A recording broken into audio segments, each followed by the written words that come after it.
Buenas noches, vamos a dar inicio a nuestra clase de hoy. En la primera etapa, hasta las 8, vamos a avanzar el tema que nos falta por concluir. Posteriormente, de 8 a 8:30, vamos a hacer algunos ajustes de reclamos para que ustedes tengan mayor fortaleza en la forma de realizar los ajustes en liquidación de siniestros.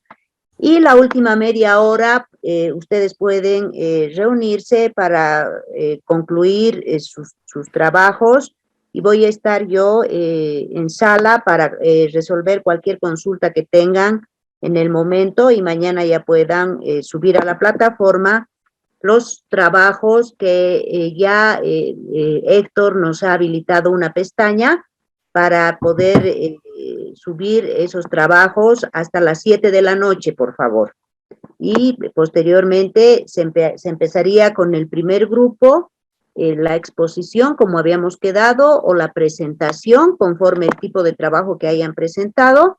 Deben estar presentes todos los miembros del grupo, voy a llamar lista, y la persona que no esté presente ya no podrá participar y no se le considerará en la exposición, solamente en la nota de presentación. Entonces, vamos a dar inicio, por favor, a este tema, que ya es el registro y control de reclamos. ¿Cómo se inicia una atención de un siniestro? Con la llamada del asegurado denunciando el evento, a través del call center, a través de una llamada telefónica a la oficina o presentándose a la oficina. Cualquier medio que utilice el asegurado, a través de su corredor o de su agente de seguros, a través de un correo electrónico, cualquier medio que realice el asegurado es válido para dar aviso de siniestro, y a partir de ese aviso de siniestro, la compañía empieza a tener ya el tema del plazo vigente de los 30 días para pronunciarse. En ese sentido, cuando nosotros recibimos un aviso de siniestro, de cualquiera sea el ramo, lo primero que tenemos que hacer inmediatamente de recibido el aviso de siniestro es verificar la póliza. ¿Para qué? Para conocer si el asegurado tiene una póliza vigente, si está asegurado en la compañía, si su prima está al día,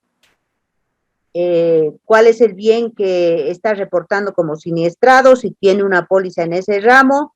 De esa manera, inmediatamente podemos darle un asesoramiento inicial y el correspondiente soporte al asegurado que en ese momento nos está requiriendo el apoyo debido a la póliza que ha suscrito con nosotros. Entonces, en ese momento empieza nuestra labor. Una vez que ya tengamos el estado de la prima, que normalmente lo verificamos inmediatamente, procedemos a solicitarle al asegurado si podemos efectuar la inspección de daños, si el asegurado requiere nuestra presencia para darle soporte inmediato, o le damos las instrucciones necesarias para que proceda con las primeras acciones necesarias para la atención de su siniestro. Por favor, ¿alguien está con el micrófono encendido? Entonces, hemos mencionado que el primer paso para la recepción, la etapa 1 para la recepción de denuncia y atención de un reclamo es recibir una denuncia de un siniestro. Una vez que hemos recibido la denuncia del siniestro, inmediatamente se verifica la póliza, el estado de la prima, qué tipo de póliza está, qué tipo de daño está denunciando el asegurado y si tiene una póliza en ese ramo. Y si reúne todas esas condiciones, inmediatamente le consultamos si requiere que le demos asistencia in situ, como se llama, en el lugar, en el momento donde se encuentra, o le damos las instrucciones, las primeras instrucciones, para que pueda él empezar las acciones con el propósito de no agravar el riesgo y de actuar como si no tuviera seguro. Si nos pide que asistamos al lugar del accidente, entonces inmediatamente el inspector a cargo o el funcionario a cargo de la asistencia del reclamo acude al lugar del evento y realiza todas las acciones necesarias para darle el soporte al asegurado. No olvidemos que en ese momento el asegurado está nervioso, ha sufrido una pérdida, puede que haya tenido un accidente, puede que se encuentre herido. Entonces, tenemos que actuar con la suficiente celeridad y con la suficiente empatía para proporcionarle no solamente el soporte físico, no solamente el soporte de asesoramiento, también tenemos que darle la seguridad y el soporte emocional al asegurado. Eso es muy importante porque muchas veces los asegurados recuerdan esos momentos en que la compañía le ha dado el primer soporte cuando ha tenido un evento. Y es la mejor manera de demostrarle al cliente que una compañía aseguradora se interesa por sus clientes. Lo mismo sucedería si nosotros somos asegurados. Cuando tenemos un evento que perjudica nuestros bienes, a nuestra persona, en realidad lo que queremos es asesoramiento inmediato, que alguien nos ayude, nos colabore en los trámites ante la policía, en las gestiones que debemos realizar para aminorar los daños, qué no debemos hacer. Entonces, es importante, como les digo, no solamente el soporte de asesoramiento, no solamente el soporte de asistirlo personalmente, sino el soporte emocional que se le pueda dar al asegurado, además de darle la seguridad de que su compañía está a su lado y que la póliza que ha contratado ahora debe responder ante un evento porque ya se ha concretado el riesgo por el cual el asegurado ha pagado una prima. En ese sentido, luego de que nosotros acudimos al lugar del accidente y hacemos la inspección necesaria, sin que sea evidente que estamos más interesados en preguntar y en averiguar qué ha pasado, sino en darle soporte al asegurado, también hacemos nuestro trabajo de tomar fotografías, de ver cuáles han sido las circunstancias del evento, cuál es la gravedad de los daños, damos asesoramiento sobre qué hacer y sobre lo que no hacer. Y una vez que ya tenemos esa inspección, continuamos nuestra labor en la compañía. Le solicitamos al asegurado que llene un formulario de denuncia e inicialmente le hacemos un requerimiento de documentación de acuerdo a la inspección que hemos realizado, a los daños que hemos verificado, y hacemos un relevamiento de cuál sería el tipo de documentación que nosotros necesitamos para analizar ese siniestro. Cada compañía tiene en sus procedimientos internos un checklist de documentación que debe solicitar en cada ramo, pero ese es un tema referencial, porque cada siniestro es diferente. Entonces, de acuerdo a la experiencia de la persona que está atendiendo el reclamo, al ramo de póliza que está atendiendo, nosotros vamos a solicitar la documentación pertinente en primera instancia. Si posteriormente requiramos pedir más documentación adicional o complementaria, tenemos todavía 2 oportunidades para hacerlo. Pero en primera instancia necesitamos lo básico, lo prioritario para determinar si en primer lugar ese siniestro estaría o no cubierto. Y en la compañía lo que ya vamos a proceder es a registrar el reclamo en el sistema informático que tiene cada compañía. Entonces, al registrar el reclamo o el registro del siniestro, nosotros vamos a llenar todos los datos que estimamos sean necesarios para verificar en nuestro sistema el registro de ese siniestro. Y posteriormente de hacer el registro, vamos a estimar un monto de la reserva. ¿Qué es la reserva? Cuando nosotros constituimos una reserva técnica, estamos haciendo como dice su nombre, una reserva, una provisión para el pago del siniestro. A eso se denomina la reserva técnica. Y la reserva técnica que vamos a constituir debe ser lo más aproximada al daño que nosotros estimamos en el bien que hemos inspeccionado. Si es un automotor, si es de acuerdo a nuestra apreciación, si los daños han sido fuertes, si es una póliza multirriesgo, se ha dañado una computadora, qué tipo de computadora, si ha habido daños por agua, si ha habido un incendio, qué cosas ha dañado, cuál es la dimensión del siniestro. Entonces, en función a eso, nosotros podemos estimar una reserva y constituir ese monto estimado en nuestros registros para que quede constancia de lo que tendríamos que liquidar en caso de que el siniestro sea procedente. Vamos a intentarlo, vamos a ver qué se puede hacer. Lo que necesitaremos será un pedazo de tofu al cual le debemos sacar toda la humedad y el líquido. Por favor, alguien está con su micrófono encendido. Bien. Luego de hacer la constitución de la reserva técnica, vamos a iniciar el procedimiento de seguimiento al siniestro.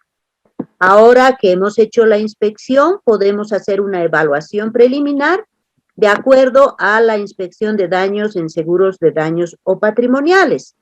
Vamos a verificar qué medidas de salvamento se pueden tomar, o se han recomendado al asegurado, porque cada póliza tiene sublímites para que el asegurado pueda tomar inmediatamente medidas de salvamento con el fin de reducir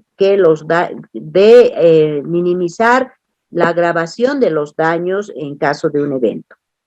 Y posteriormente realizamos un informe preliminar del siniestro, bajo el cual vamos a hacer un análisis de las circunstancias del mismo, luego de requerir la información, y recopilando toda esa información que estamos recibiendo del asegurado, podemos dar nuestras conclusiones y finalmente hacer un pronunciamiento formal sobre la cobertura o no del siniestro. Nosotros ya hemos hablado de los plazos que tenemos para pronunciarnos. Entonces, cuando nosotros ya hemos recibido la documentación pertinente, procedemos a analizar el siniestro, analizar las coberturas y solicitamos ya cotizaciones si vamos a reponer o indemnizar o a reparar para realizar un ajuste de pérdidas. Una vez que nos hemos pronunciado formalmente, tomen en cuenta que nuestro pronunciamiento puede ser por la aprobación y dar cobertura al siniestro o por el rechazo del siniestro si el mismo no encuentra cobertura. Ese pronunciamiento lo vamos a poder efectuar luego de haber conocido y haber leído detenidamente las condiciones de la póliza suscrita para saber si el evento, si las circunstancias del evento están contempladas dentro de las coberturas y no están insertos en ninguna de las exclusiones de la póliza. En ese sentido, una vez que hayamos hecho esa verificación, podemos pronunciarnos formalmente por la cobertura del evento o por el rechazo del siniestro. Si nos vamos a pronunciar por la cobertura del evento, vamos a proceder a realizar el ajuste de pérdidas. Y el ajuste de pérdidas lo podemos realizar bajo las tres formas que ya hemos explicado. Por la reposición, por la reparación o indemnización. Entonces, bajo esas tres formas podemos realizar nosotros un ajuste de pérdidas. ¿Podría repetir, licenciada, por favor, las tres opciones? Claro que sí. Reposición, es decir, reponer un bien de similares e idénticas características. Reparación, la reparación cuando al cotizar los daños que ha sufrido el bien son iguales o mayores al 75% de la suma asegurada. Y la indemnización cuando las condiciones de la póliza nos permiten proceder a la indemnización o a requerimiento del asegurado, o cuando no es posible obtener un bien de las mismas condiciones, la compañía puede proceder a indemnizar el bien de acuerdo a las cotizaciones obtenidas o de acuerdo a la suma asegurada, sea cual sea las condiciones de la póliza. En ese sentido, doctora, perdón, la adelante. reparación siempre va a ser cuando sea por daño al vehículo, ¿no? Por daño al vehículo o al bien que sea siniestrado. Sí, está bien. ¿No? Ok. Bien. Cuando nos vamos a pronunciar por el rechazo, ese rechazo tiene que ser durante los 30 días establecidos en el Código de Comercio. Una vez que nosotros hemos recibido toda la documentación, por ello es muy importante que cada vez que el asegurado deje una documentación en la compañía, esta tenga el sello de recepción con la fecha para que nosotros a partir de esa fecha empecemos el cómputo de plazos. Y debemos pronunciarnos dentro de los 30 días a partir de recibida toda la documentación para el análisis del siniestro. Una vez que hemos recibido toda esa documentación y luego de nuestro análisis podemos determinar que el siniestro no tiene cobertura, se procede a elaborar la carta de rechazo del siniestro, enumerando cuáles son las razones por las que no vamos a dar cobertura a ese evento. Por ejemplo, voy a atender un siniestro de automotores en el cual el asegurado ha suscrito una póliza que tiene la exclusión de velocidad, tiene la exclusión de manejar en estado de embriaguez, y además su prima estaba en mora, ¿ya?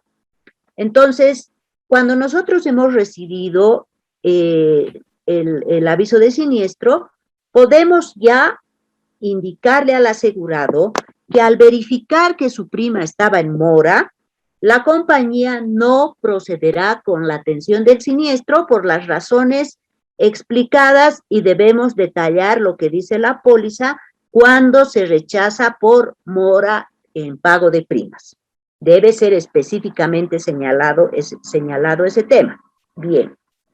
Cuando vamos a rechazar porque estaba en estado de embriaguez, y además de estar en estado de embriaguez, se ha determinado que estaba con velocidad al momento del evento, entonces la compañía debe señalar ambas causales, que estaba en estado de embriaguez, que estaba en exceso de velocidad, aspectos que están claramente establecidos en el inciso A o B o C del condicionado general, y detallamos específicamente a qué parte de la póliza nos estamos refiriendo para rechazar el siniestro. ¿Qué pasa si por alguna razón nosotros hemos rechazado un siniestro indicando que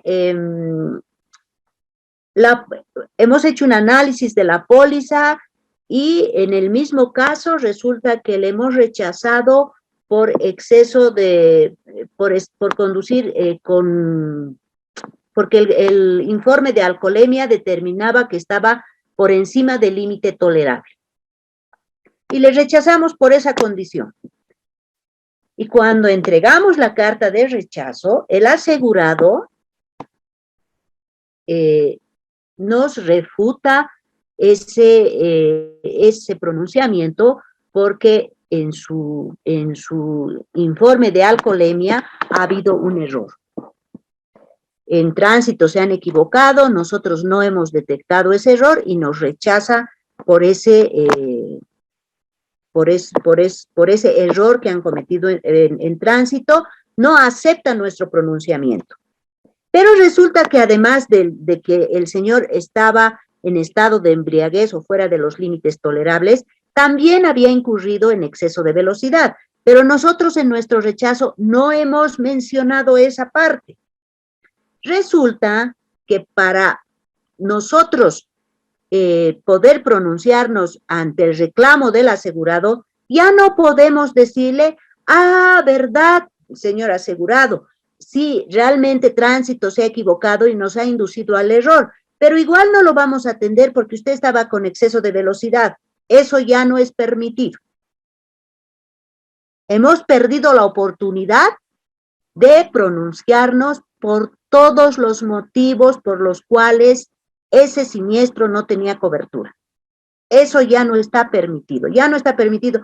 Sí, nos hemos equivocado, le hemos rechazado por licencia, porque no portaba licencia, pero usted nos ha demostrado que no portar no es lo mismo que no tener, y la póliza dice que el artículo infringido dice que no tenga, lo único que yo había infringido era que no portaba en el momento del siniestro, pero usted estaba además en exceso de velocidad.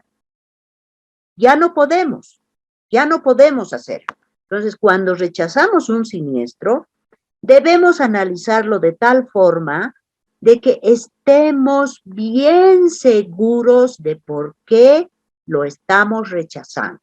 Nuestros rechazos no pueden ser a la ligera, no pueden ser porque se me ha ocurrido, he leído mal la póliza, porque no ha declarado su agravación de riesgo, porque había declarado que era de transporte público y de pronto era servicio, era de uso particular. No, nosotros tenemos que estar bien seguros de todas las causales por las que estamos procediendo al rechazo. Porque una vez que hemos rechazado, ya no podemos modificar ni aumentar nuestros argumentos. En ese caso, si el asegurado demuestra que hemos rechazado mal, la compañía debe proceder al pago. Entonces, es muy necesario que cuando ustedes analicen un siniestro y se tengan que pronunciar por la cobertura o por la improcedencia de la cobertura, estén plenamente seguros de todas las condiciones suscritas en la póliza, de todas las exclusiones que menciona la póliza y de las circunstancias del siniestro. Nada se puede presumir. No podemos nosotros presumir porque nos han presentado un documento que no diga específicamente por qué vamos a rechazar. No, por ejemplo, si el informe de tránsito dice se le da a los artículos, circular contra ruta señalada, disminución de velocidad. Aquí le están dando disminución de velocidad, es que estaba corriendo, por eso le están dando que ha infringido ese artículo. Pero ahí no dice que estaba en exceso de velocidad. Entonces, nosotros como compañía no podemos presumir. Y cuando corresponde que la compañía presuma que ese siniestro no está cubierto por X o por Z razón, porque nos han contado que el asegurado al momento del siniestro había cambiado de conductor y le han hecho la prueba de alcoholemia a otro, no sé, esa máquina, esa computadora no estaba en el lugar del evento y han cambiado las circunstancias, corresponde a la compañía demostrar lo que está presumiendo para deslindar la responsabilidad en el evento. La carga de la prueba, en caso de duda, le corresponde a la compañía. El asegurado solo tiene que demostrar la ocurrencia del siniestro. Ya las circunstancias para que se deslinde de la responsabilidad de acuerdo a las coberturas de la póliza, le corresponde a la compañía. Entonces, en ese sentido, nosotros no podemos presumir, imaginarnos que el asegurado ha hecho esto por eso tratar de hacer calzar en una en una condición de la póliza y rechazar el siniestro. ¿Por qué? Porque primero, que vamos a causar una controversia. Segundo, que nos pueden llevar al APS. Y lógicamente el APS no nos puede obligar a pagar, pero sí puede multar a la compañía, ¿no? Y además que ya la imagen de la compañía cuando un siniestro está mal rechazado, cuando nos ha creado un conflicto con el asegurado, también se deteriora. Ya tenemos conflictos, ya tenemos mala imagen, ya tenemos reclamos, y es preferible evitar esos con la certeza de lo que estamos haciendo. Entonces, por favor, tomar nota de esos aspectos cuando la compañía se va a pronunciar por el rechazo del siniestro. ¿Qué pasa cuando la compañía se ha hecho vencer con el plazo de pronunciamiento? Si por alguna razón nos hemos hecho vencer con el plazo de 30 días para pronunciarnos, es evidente que no podemos ya rechazar el siniestro, ya no podemos. Y esa es una situación bastante delicada y seria, porque es una responsabilidad del funcionario a cargo. Es como hablar de responsabilidad por haber hecho mal un trabajo. Entonces, fácilmente la compañía, el costo de lo que tiene que pagar puede hacerle responsable al funcionario. Siempre es importante cuidar los plazos. Siempre es importante verificar que el asegurado esté cumpliendo todas las condiciones de la póliza. Si ha pagado la prima, si ha denunciado el siniestro en el plazo estipulado en la póliza, si ha presentado toda la documentación, si hemos hecho el análisis correcto de sus coberturas y, por último, si nos estamos pronunciando dentro de plazo. El control de los plazos es bien importante. Pero, ¿qué pasaría si por alguna razón nos hemos hecho vencer el plazo en el pronunciamiento por la cobertura de un siniestro? Pues bien, tenemos que pagar. Como compañía no podemos ya decirle al cliente, ni pedirle documentación, ni rechazarle el siniestro por cualquier causa. Entonces, lo que tenemos que hacer ante ese olvido es actuar ya más de forma conciliatoria, ¿no? Hablar con el asegurado, decirle que vamos a proceder al ajuste de pérdidas y para eso necesitamos que nos proporcione, no sé, cierta documentación. O sea, tratar de obtener documentación en forma amigable, ya no obligatoria, ya no es una obligación del asegurado darnos esa documentación. Simplemente proceder a convencerlo de buena forma de que para que nosotros podamos realizar el ajuste de pérdidas o la liquidación, necesitamos que él nos apoye con esta documentación. Licenciada, ¿qué pasa si el asegurado se niega a proporcionar la documentación? En este caso, cuando ya la compañía aseguradora se ha dejado vencer con el plazo y ya no puede obligarle al asegurado para que él presente la documentación pertinente. A ver, por ejemplo, si nosotros hemos atendido un siniestro de automotores, ¿no? Y resulta que nos hemos hecho vencer el plazo, no le hemos pedido alcoholemia, no le hemos pedido informe de tránsito, no le hemos pedido su licencia de conducir, no ha presentado nada porque no le hemos pedido. Entonces, y nos hemos hecho vencer el plazo. ¿Qué tiene que hacer la compañía en ese momento? Tiene que tratar, si el asegurado se niega, tiene que tratar de obtener la documentación más para respaldo de su carpeta, porque ya de lo contrario no vamos a poder obligarlo al asegurado, ni vamos a poder rechazarle el siniestro. Ya nos hemos hecho vencer el plazo. Pero ¿a qué documentación me refiero yo? Por ejemplo, en automotores no es tan complicado, porque si nos hemos hecho vencer el plazo y tenemos que cotizar los daños, es fácil para nosotros decirle al asegurado, por favor, necesitamos que lleve su vehículo para que coticen los daños o mandaremos a nuestro mecánico para obtener las cotizaciones y de acuerdo a eso vamos a hacer el ajuste de pérdidas, etcétera, etcétera. Es más fácil. Pero cuando ya se trata de bienes, por ejemplo, en multirriesgo, o por ejemplo en maquinaria, en equipo y maquinaria, y el asegurado no nos ha proporcionado ninguna documentación, vamos a tener que solicitar nosotros esa documentación a los directamente relacionados con el evento.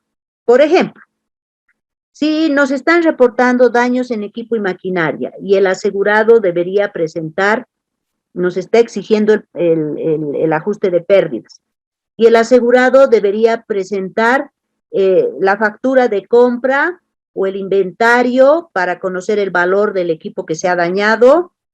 Además, tendríamos que hacer la inspección. Además, tiene que demostrarnos dónde ha cotizado, cuánto le ha costado la reparación, o si va a ser reparar. Entonces, lo que nosotros tenemos que hacer es tratar de que el asegurado nos envíe esa documentación bajo el argumento de que la necesitamos para hacer su ajuste de pérdidas. Si pese a eso el asegurado se niega a enviarnos esa documentación, la compañía tiene que actuar por su cuenta. Ya tendrá que ir a hacer la inspección, tendrá que obtener sus cotizaciones o preguntar o averiguar dónde quiere hacer reparar o dónde lo ha hecho reparar o dónde pretendía hacer reparar, ahí ir a obtener las cotizaciones para que el asegurado pueda ya un poco ceder y darnos la documentación que necesitamos. Pero ya pedirle documentación para analizar el siniestro ya no podemos. Ya no podemos. Eso lo podemos conseguir si el asegurado nos ayuda, si el asegurado nos da una mano. Lo único que sí podríamos presionarlo, porque el hecho que nos hayamos hecho vencer un plazo de pronunciamiento no quiere decir que tenemos que pagar lo que al asegurado le parezca. No es así. Nos hemos hecho vencer el plazo de pronunciamiento por la cobertura o improcedencia del reclamo. Ese es el plazo. Pero la segunda parte, esta segunda parte, que es, el ajuste de pérdidas, bajo cualquiera de los tres tipos, en eso sí tenemos derecho. En eso sí, el asegurado debe dejarnos inspeccionar, debe proporcionarnos la documentación por la cual ha hecho reparar su bien dañado, y si no la ha hecho reparar, debe darnos acceso para que hagamos cotizar, y si ya la ha hecho reparar, tiene que darnos acceso a los repuestos que ha cambiado y a los cuales tenemos derecho a recuperar, porque si vamos a pagar por esos repuestos, son parte de la compañía. Entonces, no puede negarse a ninguna de esas acciones, porque de lo contrario no podríamos realizar un ajuste de pérdidas. Y ahí sí nos podemos trancar. Puede el asegurado decir, pero se han hecho vencer por la procedencia. Sí, señor.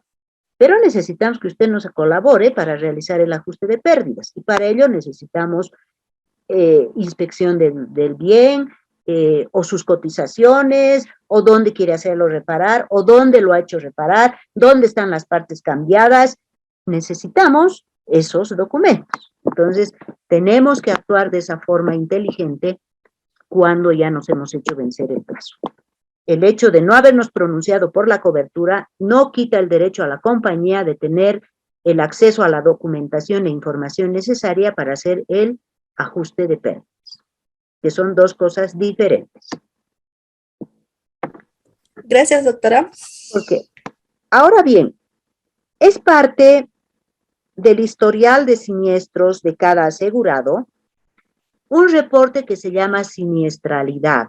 Cada siniestro que se registra en el sistema y nos genera un costo, lógicamente cuando va a quedar registrado en el historial del asegurado, y cuando tenga que renovar la póliza, si ha sido un cliente muy siniestroso, es evidente que ese costo de siniestralidad que ha tenido la compañía va a influir en su nueva cotización para la renovación de su póliza.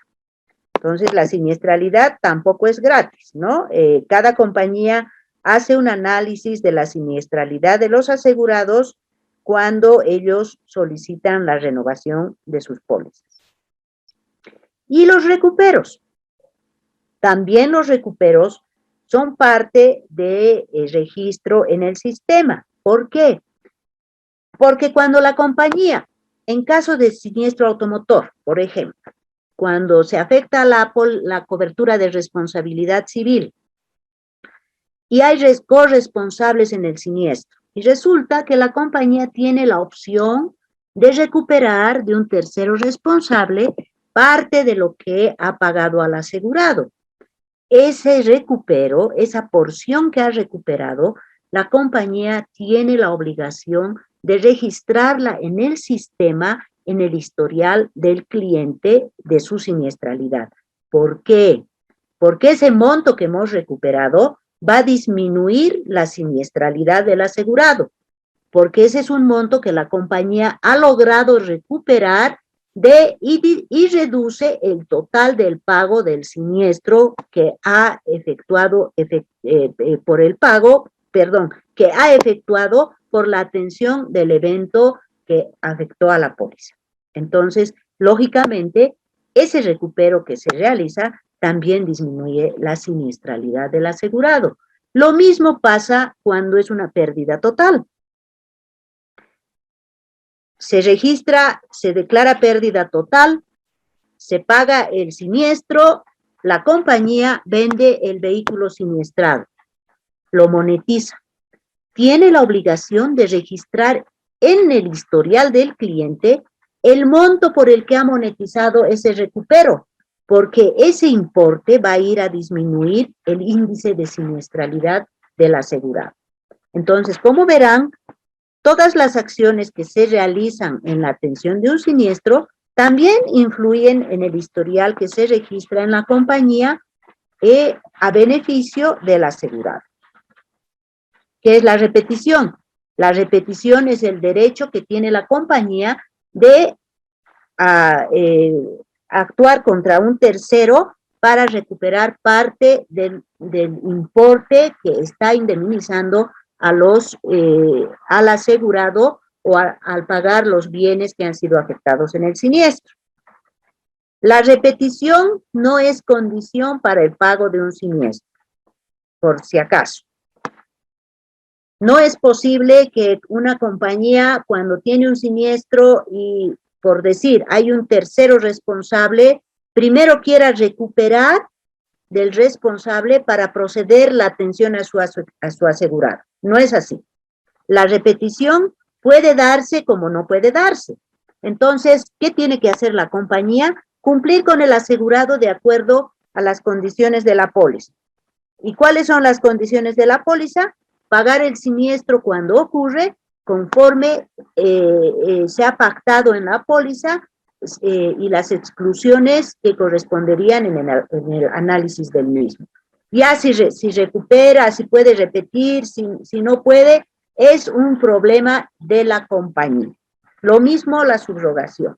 La subrogación parte desde que el asegurado ha recibido el total de la atención de su siniestro. Y como dice la palabra, subroga sus derechos de repetición a la compañía para que ésta pueda ejercerlos contra el tercero que le ha causado esos daños y pueda ver si recupera o no algo del importe que ha indemnizado a su asegurado. Y finalmente, un finiquito. ¿Qué es un finiquito? El finiquito es el documento por el cual se concluye la atención de un siniestro. Se registra en el sistema, ya sea por pago a proveedores, por pago a terceros o por indemnización al asegurado. Ese documento debe ser suscrito por las partes y evidencia que el siniestro se ha cerrado en el sistema y que el asegurado ha dado la conformidad a la atención del evento por la compañía. Entonces, como verán, es muy sencillo el procedimiento para la atención de un reclamo. Simplemente lo que tenemos que hacer es conocer exactamente cuáles son los pasos. La denuncia del siniestro, se verifica la póliza, el pago de la prima, si el plazo, si el asegurado está asegurado en la compañía, si es en el ramo que está denunciando. Posteriormente se procede a la inspección para la evaluación de los daños, se registra la reserva en el sistema, se solicita documentación, se analiza el siniestro. Dentro del plazo establecido, uno se puede pronunciar por la cobertura o rechazo. Si se pronuncia por la cobertura, empieza con el ajuste de pérdidas, es decir, obtiene cotizaciones y puede proceder conforme a las tres formas: reparación, reposición o indemnización, de acuerdo a las cláusulas pactadas en la póliza. Una vez que ha procedido con cualquiera de las tres formas, si corresponde, puede repetir, puede hacer recupero o puede subrogarse los derechos. Y concluye con el finiquito. Se ha procedido por el rechazo tiene que ser entregado a través de una carta formal al asegurado y que recepcione el propio asegurado, dentro del plazo de los 30 días establecido en la norma. Si el asegurado tiene un corredor o broker, el broker puede recibir la carta de rechazo dentro de los 30 días del plazo que establece la norma para que la compañía se pronuncie por la cobertura o no de un siniestro. La carta de rechazo debe contener todos los motivos por los cuales se está declarando el siniestro improcedente. Si hemos omitido uno de ellos y nos hacen caer el resto de los motivos por cualquier reclamo u omisión, ya no podemos acudir a ese motivo para fundamentar nuestro rechazo. La compañía tiene que atender el siniestro. Si existe una controversia, en caso de que exista una controversia, tanto en el ajuste de pérdidas o en el pronunciamiento, el asegurado tiene el derecho de acudir al APS para acogerse a la conciliación establecida en la norma, por la cual la APS es un medio de conciliación hasta los 100,000 UFBs, o acudir a lo establecido en el artículo 39 de la ley 1883, que establece que una forma de resolución de controversias es la conciliación y el arbitraje llevado a cabo en las cámaras de comercio. No confundamos conciliación y arbitraje comercial, o sea, que se lleva a cabo en las cámaras de comercio, no una conciliación en un juzgado ordinario. Ahí no tiene intuición. La ley 1883 establece claramente cuál es el procedimiento para que los asegurados y las compañías puedan resolver sus controversias en caso de presentárselas por atención de siniestros, y está detallado en el artículo 39. Además de la ley 708, que tiene el procedimiento de cómo se realizan los arbitrajes y procesos de conciliación. Con eso habríamos concluido esta parte de cómo se atiende un siniestro. Ahora bien, quiero explicarles cómo se realizan ajustes de pérdidas cuando en el ramo de automotores se va a afectar la cobertura de responsabilidad civil. Bien, normalmente cuando tenemos siniestros por automotores ocurridos en hechos de tránsito, cotidianos, normales, se ha chocado un vehículo A, que es nuestro asegurado, con un vehículo C en la rotonda de la Plaza Isabel la Católica por el congestionamiento. Han ido a tránsito y resulta que tránsito, como es el caso que estamos viendo en pantalla, tránsito les dice: señores, el asegurado, nuestro vehículo asegurado, ha infringido tales y tales artículos, por lo tanto tiene un 80% de responsabilidad en este hecho de tránsito. Y el afectado o el otro vehículo, o la RC, como lo vamos a llamar, tiene un 20% de responsabilidad en este hecho de tránsito. Entonces, ¿qué hace la compañía? Porque normalmente tránsito les va a decir: no vamos a liberar, les vamos a retener su licencia o su placa, o si el siniestro es muy grave, les vamos a retener inclusive los vehículos hasta que ustedes firmen un acta de desistimiento o un acuerdo. Bien, la compañía inmediatamente tiene que proceder a efectuar cotizaciones para y solicitarle a la otra parte que también presente las cotizaciones de los daños para hacer el ajuste de pérdidas. Y de acuerdo a eso llegar a un desistimiento para que Tránsito libere los vehículos. Muy bien, en el caso que estamos viendo en pantalla, resulta que hemos cotizado y nuestro asegurado tiene unos daños que alcanzan a $22,500. O sea, el choque ha sido bastante fuerte con su vehículo, que es nuevo, que se ha llevado en cruz y que las partes, etcétera, etcétera. Mientras tanto que el afectado ha cotizado sus daños y resulta que estos alcanzan a $4,000. ¿Cómo se hace el ajuste de pérdidas? De acuerdo a la responsabilidad que hemos obtenido, ustedes verán en el cuadro que tenemos que calcular cuál es la responsabilidad de nuestro asegurado sobre los daños que ha ocasionado al otro vehículo.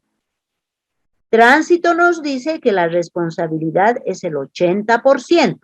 Entonces, tenemos que calcular el 80% de las cotizaciones del otro vehículo, que son 4,000.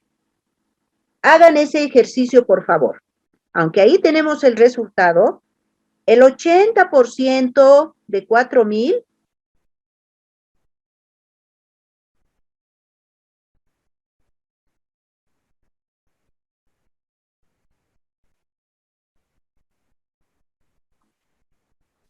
cuando tengan su resultado. El 80% de 4,000 es $3,200, ¿verdad? Es decir, que nuestro asegurado tiene que pagar de los $4,000 que va a costar la reparación del vehículo dañado, tiene que pagar $3,200. Eso tiene que pagar. Bien, pero también el vehículo dañado tiene responsabilidad sobre nuestro vehículo y su responsabilidad es el 20%. Entonces calculen el 20% sobre las cotizaciones que hemos obtenido.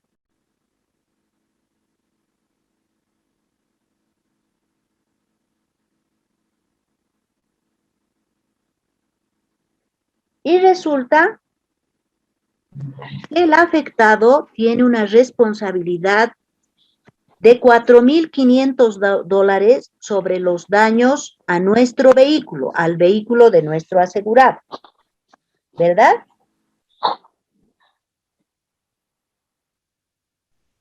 Ahora bien, hemos llegado a este punto, que el tercero afectado tiene que pagar $4,500 sobre los daños a nuestro vehículo y nosotros le tenemos que pagar $3,200.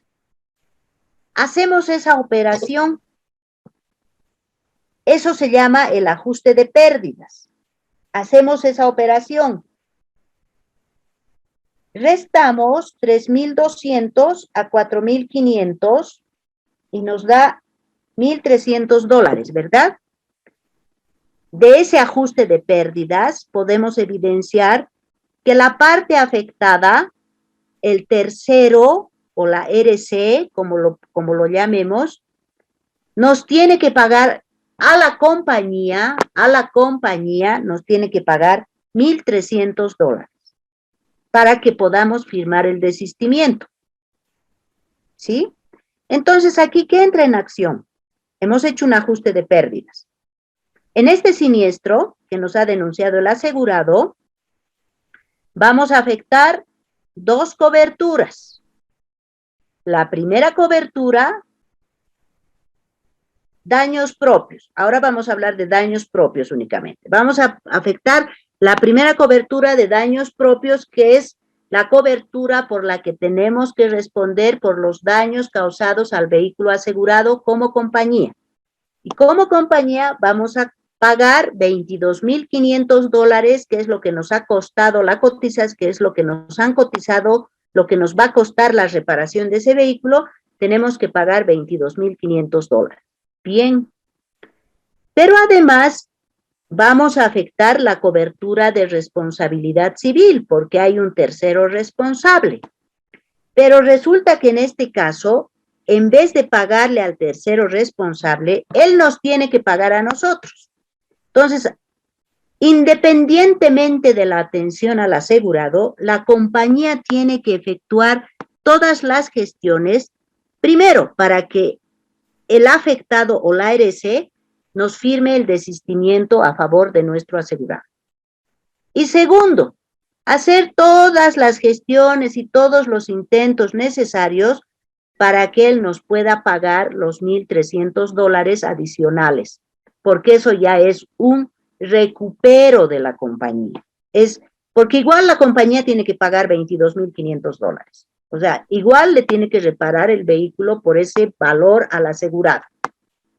Pero la gestión que haga para recuperar esos $1,300 que tiene que pagar la otra parte, puede que recupere todo, puede que recupere la mitad, puede que recuperen pagos, todo para que se firmen los desistimientos y ambos vehículos puedan ser liberados de tránsito. Eso se llama hacer un ajuste de pérdidas cuando existe otros involucrados. Vamos a hacer otro ejercicio. Abajo tenemos otro. Tenemos otro evento donde el asegurado tiene el 35% de responsabilidad. Ahora es a la inversa, ¿no? Tiene menos responsabilidad. El asegurado tiene el 35% de responsabilidad. Y el afectado o la ARC tiene el 65% de responsabilidad. Vamos a hacer el mismo ejercicio sobre las mismas cotizaciones. Resulta que hemos cotizado los daños de nuestro asegurado y tenemos que pagar por la reparación del vehículo $22,500. Y el afectado nos ha presentado sus cotizaciones y los daños de su vehículo ascienden a $4,000. Hagamos el mismo ejercicio que hemos hecho anteriormente. Nuestro asegurado es responsable con el 35%, que es el grado de responsabilidad que le ha otorgado tránsito, sobre el monto de la reparación del afectado o de la ARC. Entonces, hacemos ese ejercicio. Calculen el 35% sobre 4,000. Y nos da, ¿cuánto nos da? 1,400. 1,400, perfecto. Entonces, nosotros le debemos al tercero responsable $1,400. De los $4,000 tenemos que pagar $1,400. Hacemos el mismo ejercicio. El afectado o RC es responsable del 65% de los $22,500 que tenemos que pagar a nuestro asegurado. Hagan ese ejercicio.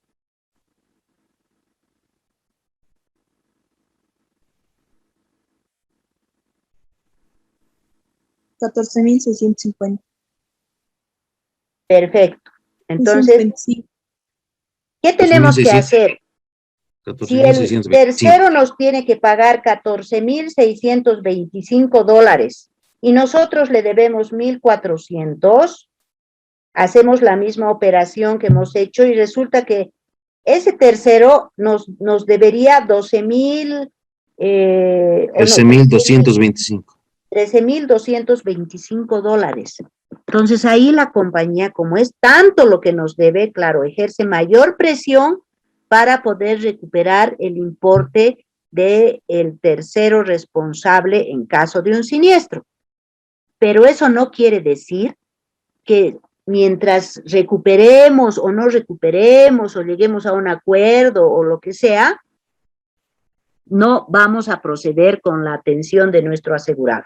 Nosotros tenemos que dar curso a la atención y ya podemos subrogarnos los derechos y en caso de que lleguemos a un acuerdo de pago con el afectado o el tercero responsable, la compañía puede firmar el desistimiento a favor de ese tercero para que Tránsito lo libere, porque la compañía al pagar el siniestro se está subrogando los derechos. Entonces, como ven, eso se llama ya la acción de subrogación o de repetición que puede ejercer la compañía ante la eventualidad de que existan terceros involucrados, pero que de ninguna manera influyen en la atención de nuestra obligación hacia el asegurado. ¿Cuándo se realiza estos ajustes de pérdidas en automotores? Cuando hay otros terceros involucrados. Entonces se realiza esos ajustes de pérdida. ¿Cómo se los realiza? ¿Quién nos da esa información? La información del grado de responsabilidad la obtenemos del informe de tránsito, lo da la autoridad competente.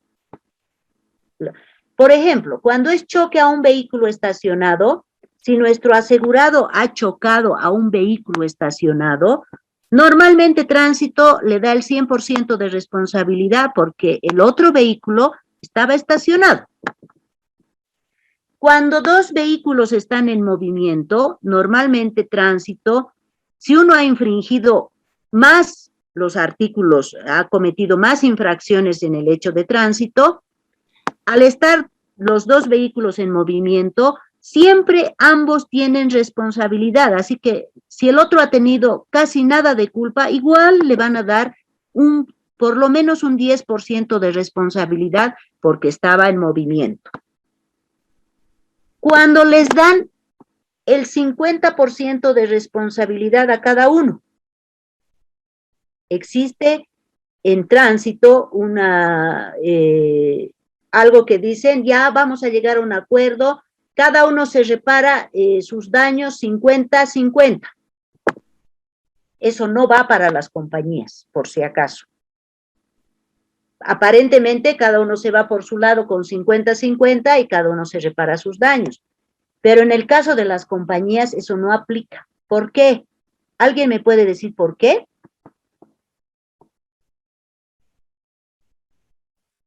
Porque la cuantificación de los daños de los vehículos puede ser diferente. Exacto, porque primero hay que hacer la cuantificación de los daños. No es lo mismo el 50% de 10,000 que el 50% de 2,000, ¿verdad? Si nuestros daños como asegurado, que tenemos que pagar al asegurado de pronto ascienden a $10,000 y el otro vehículo solo ha cotizado sus daños en $2,000, no quiere decir pues que el 50% cada uno se hace reparar. No es así. Para las compañías, el 50% significa que de los costos de reparación, ambos son responsables al 50%. Eso significa. Entonces, en eso tienen que tener mucho cuidado. Cuando Tránsito dice al 50%, no quiere decir que cada cual se arregla sus daños. Eso lo hacen en Tránsito, cuando no tienen seguro o cuando han llegado a un acuerdo previo, pero no para las compañías. Y finalmente, existe otro acuerdo que existe en el mercado ya para las compañías, que se llama golpe por golpe. Son algunas compañías que participan en ese acuerdo, que cuando hay responsabilidad civil y los daños no son muy fuertes, ambas compañías llegan al lugar del siniestro, hacen la inspección de los daños y entran al acuerdo de golpe por golpe, que quiere decir que cada compañía se repara sus daños. ¿Para qué? Para evitarle al asegurado ir a Tránsito, para evitarle las multas, todo el perjuicio que tiene que ir hasta ir a Tránsito, que le hagan el informe y que le pidan y que tenga que pagar su multa.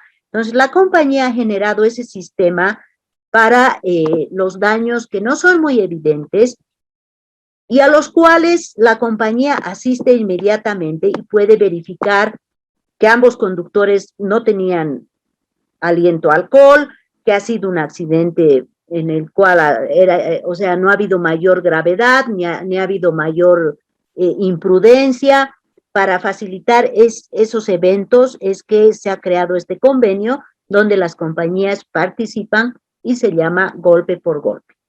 Entonces, cada cual llegan a un acuerdo, hacen su inspección, ok, ya yo reparo a mi asegurado, tú al tuyo, aquí se acabó, no hay más reclamo. Y las compañías asumen los pagos correspondientes. Esa es la forma de atender los siniestros en caso de automotores cuando hay involucrados y bajo los que Tránsito les ha otorgado ciertos grados de responsabilidad. Siempre tenemos que hacer las cotizaciones. Ahora, ¿qué pasa? Si no podemos llegar de pronto, nuestro auto ha ido a Incruz o ha ido a Toyosa y las cotizaciones son tan altas que la otra parte no quiere llegar a un acuerdo. Tránsito tiene una solución salomónica y a la que debemos acogernos porque Tránsito es la autoridad competente. Dice, se obtienen 3 cotizaciones y hay 2 posibilidades. De las 3 cotizaciones se saca la menor o de las 3 cotizaciones obtenidas se suma y se hace un promedio. ¿Para qué? Para evitar ciertos abusos también, ¿no? Porque es evidente que la compañía va a pagar al asegurado, tiene que pagar el costo de la reparación y lógicamente las cotizaciones siempre pueden ser más elevadas. Y lo mismo puede pasar con la otra parte, que la otra parte quiera obtener un cierto beneficio al ver que nuestro asegurado tiene póliza, entonces quiere beneficiarse de la mayor forma posible, aumenta los daños de su vehículo y no quiere firmar el desistimiento para liberar a nuestro asegurado. Entonces, ante eso, podemos tener la opción que Tránsito, si la acepta, ellos mismos la aplican en sus siniestros cuando no hay pólizas de seguro de por medio, que se obtienen 3 cotizaciones y de las 3 la menor o un promedio de la suma de las 3. Y así se llega a un acuerdo donde ya no hay vuelta que dar, o sea, ya no pueden estar, no, yo no quiero, no esto, no el otro, aquello. Es muy importante la negociación que se pueda hacer en Tránsito y de pronto si la otra parte no quiere ceder, porque por caprichoso, porque quiere lucrar, porque considera que no responde a sus intereses, es muy posible que el evento se tenga que pasar a fiscalía. Y es en ese momento en que las compañías tienen que tomar mayor acción para evitar que su asegurado se complique en un proceso penal que ya implica que el siniestro se pase a fiscalía y que implica que se va a secuestrar el vehículo, etcétera, etcétera. Entonces, la acción de la compañía ante este tipo de eventos debe ser oportuna, debe ser inmediata y debe ser razonable.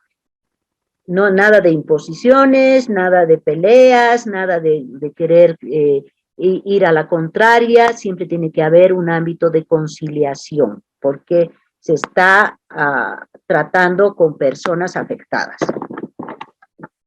Bien, ahora vamos a hablar de... Una pregunta, licenciada. Sí. ¿El grado de responsabilidad te da en porcentaje? ¿Cómo te lo da el Tránsito? Algunas veces lo dan en porcentaje, depende. Por ejemplo, en La Paz algunas veces lo dan en porcentaje, otras veces lo dan en artículos. 4 artículos y 2 artículos, más o menos utilizan la lógica, ¿no? El que atiende puede decirle más o menos cuánto de grado de responsabilidad le da. Ya Tránsito le dice, a este tiene 4 artículos, un 80%. Más graves, 2 artículos más graves, este tendrá un 70 y este 30. O sea, depende del tipo de artículos que le haya otorgado Tránsito. Otros lo ponen, otros ponen, en el alto, por ejemplo, ponen, los informes de Tránsito ponen 80%, 20%, ponen. Pero cuando no lo ponen, en la audiencia que se va a llevar a cabo de reconstrucción, que normalmente hacen antes de otorgar los artículos, hay que preguntar. Por eso es importante la presencia del inspector o la relación del inspector con los oficiales de tránsito. ¿Cuál es su percepción en grado de responsabilidad? ¿Quién da la pauta? Es la autoridad. Nosotros no nos vamos a inventar, ni nos vamos a imponer, ni nos vamos a imaginar. Siempre lo que la autoridad nos pueda dar, si no lo ha escrito, nos pueda dar una pauta. Normalmente cuando se les pregunta nos dicen, sí, puedes calcular un 70-30 o un 80-20, de acuerdo a los artículos que le he dado, si es que no lo pone. pero siempre lo da la pauta la autoridad. Una consulta. Cuando dos vehículos de la misma compañía asegurados, ¿no? Tienen un siniestro, ejemplo, en el porcentaje uno tiene 60 y el otro 40 de responsabilidad, ¿cada póliza llega a afectarse individualmente o se toma en cuenta, en este caso, el 60%, ¿no? El que ha tenido mayor culpabilidad? Depende del asegurado, porque tal vez el asegurado no quiere afectar su siniestralidad y no quiere pagar su franquicia. Por eso, pero ambos vehículos están en la misma compañía asegurada. Por eso, pero van a afectar ambos sus pólizas.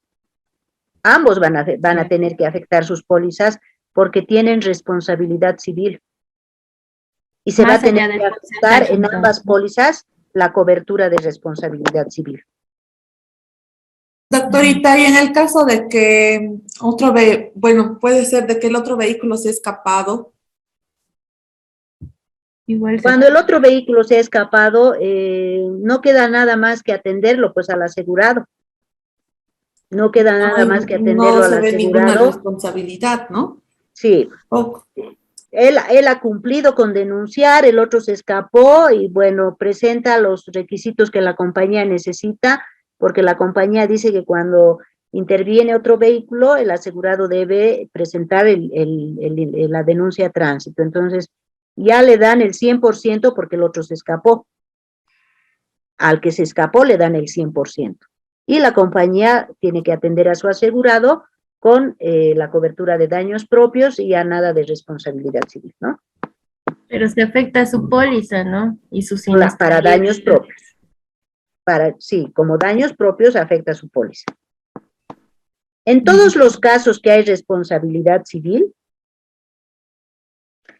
se afecta a la cobertura de daños propios. Porque bajo la cobertura de daños propios vamos a atender a nuestro asegurado. Bajo la cobertura de responsabilidad civil vamos a atender al otro afectado si es que tenemos que pagarle algo. Por si acaso.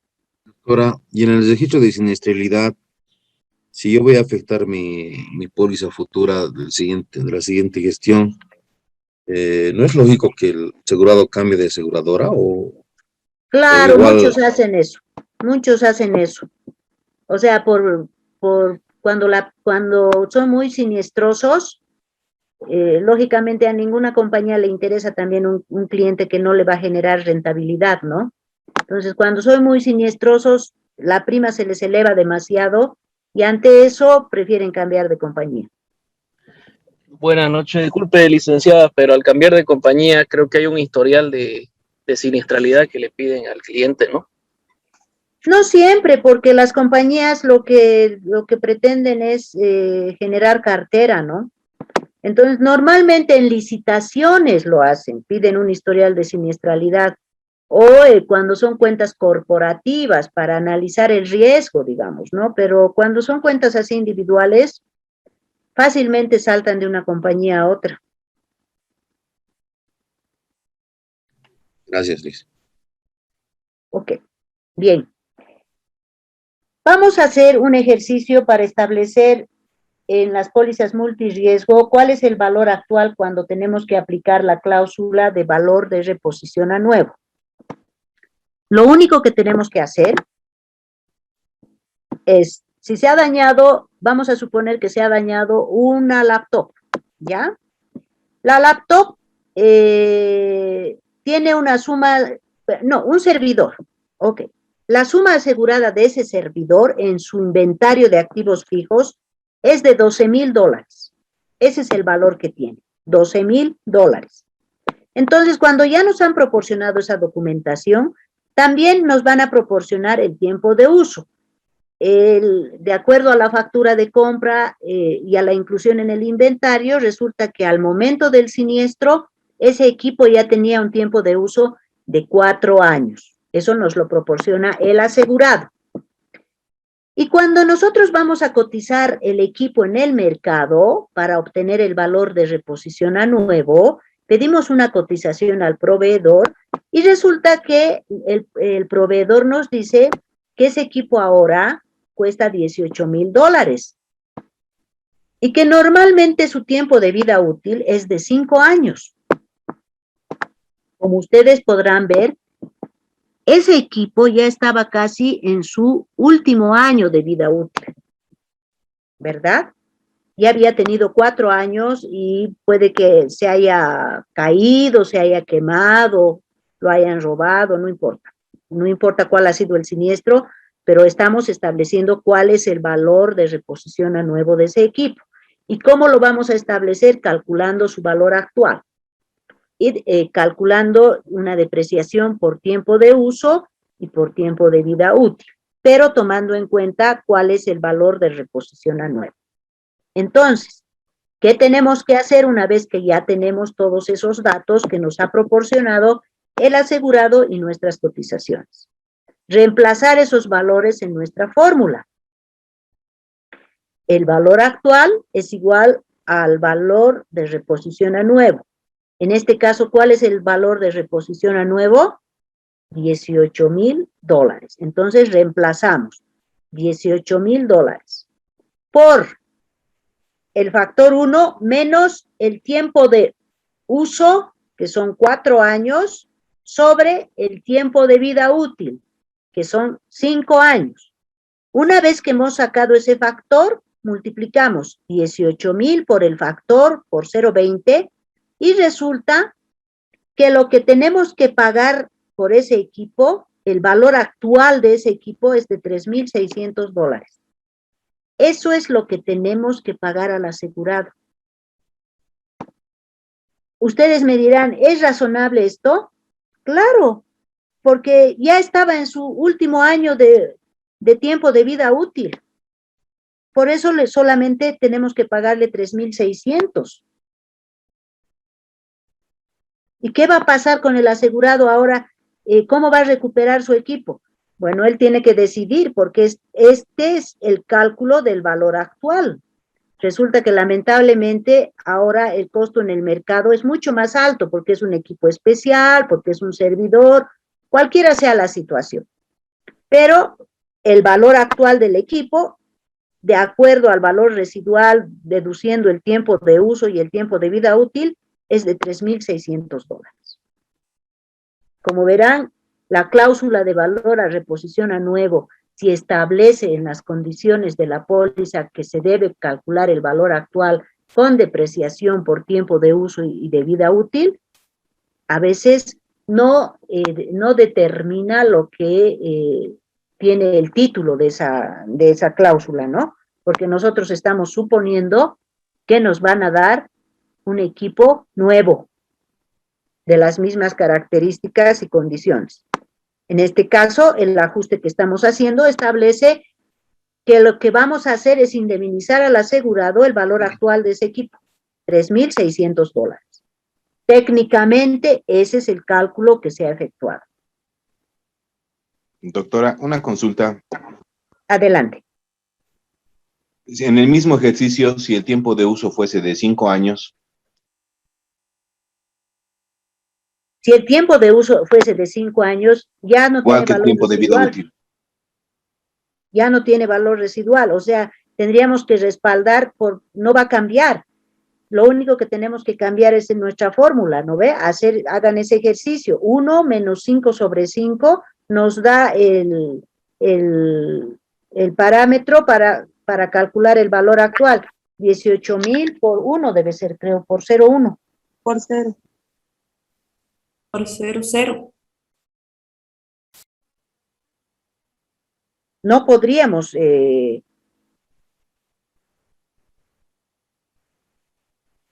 el equipo ya debería tener valor 1. Y lo han asegurado, y por la suma asegurada todavía tiene 12,000. Su valor actual ya es 0. Doctora, entonces, como clientes, o sea, como asegurados, ¿cómo podríamos asegurar estos bienes para que de alguna manera nos hagan la reposición? Estableciendo las condiciones en la póliza. Podemos solicitar como condición particular que la cláusula de valor a reposición a nuevo no contemple depreciación. Ahí no podemos aplicar. ¿Y qué tenemos que hacer? Como la responsabilidad máxima de la compañía es la suma asegurada, si fuera este el caso, que el equipo ahora cuesta 18,000 y la suma asegurada es 12,000, nosotros tendríamos que pagar nuestra máxima responsabilidad, que son los 12,000. ¿Ya? Es todo lo que nosotros queramos mejorar en la póliza, tenemos que solicitarlo como condición particular. Por eso, o pedir valor admitido y acordado. Ahí tampoco aplica ni depreciación ni infraseguro. Perfecto, doctora, gracias. Sí, muy bien. Gracias.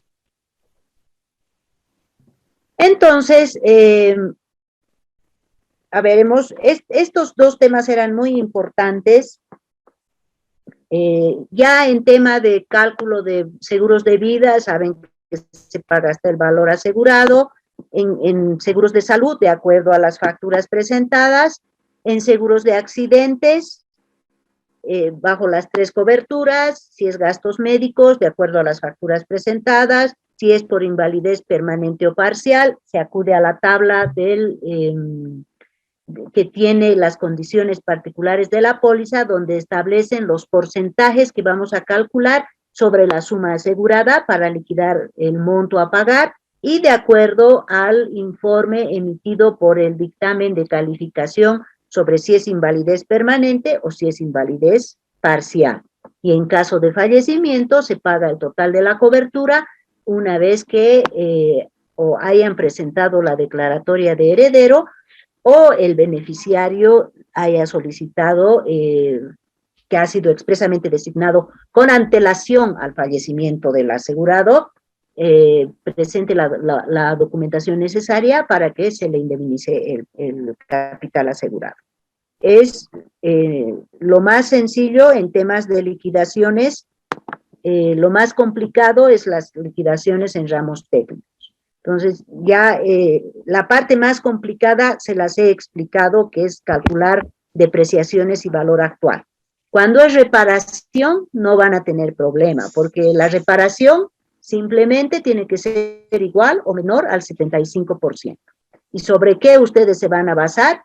Sobre los valores, sobre las sumas aseguradas que les pasen en sus inventarios o en sus facturas, porque a veces algunas pólizas dicen el asegurado no tiene obligación de presentar inventarios, solo presentará documentación que acredite la compra. Entonces va a presentar una fotocopia de factura o un recibo de compra, y ahí siempre va a establecer un valor. Ese es el valor con el cual se ha dado inicio a la cobertura de la póliza, la suma asegurada. Pero es que le he preguntado si todavía estaba disponible, pues desde esa que he mandado yo el otro día. Bueno, si no tienen alguna pregunta, en este último, bueno, son ya 5 minutos que quedan, ustedes pueden aprovechar para organizarse. Yo voy a estar todavía en línea hasta que ustedes lo decidan para resolver cualquier duda o consulta en el trabajo que estén realizando. Y mañana nos veríamos a las 7:30. Por favor, suban sus trabajos a la plataforma hasta las 7 para su exposición final. Doctora, disculpe, en la práctica uno todavía no sube en la práctica. Sigue vacío. No se preocupen porque eso tenían que subirla desde, si no me equivoco, les pedí que la suban el 4. Voy a hablar con Héctor, hoy tenía que subirla, pero esa tienen para resolverla hasta el domingo. Una pregunta. Tenemos que subir el video hasta mañana a las 7, dijo, ¿no? Sí. Doctora. Sí. Y no hay que subir otro documento más, ¿no? O sea, ese es el trabajo como tal. Si ustedes han hecho un video, me suben el video. Le hablan a Héctor para que les explique cómo tienen que subir, porque los videos solamente se suben del Drive con un link. Si tienen que subir un PowerPoint, me suben el PowerPoint. Si tienen problemas para subir, le hablan a Héctor para que él les facilite, ¿no? Y lo Doctora, vamos a reproducir en nuestra exposición, ¿no?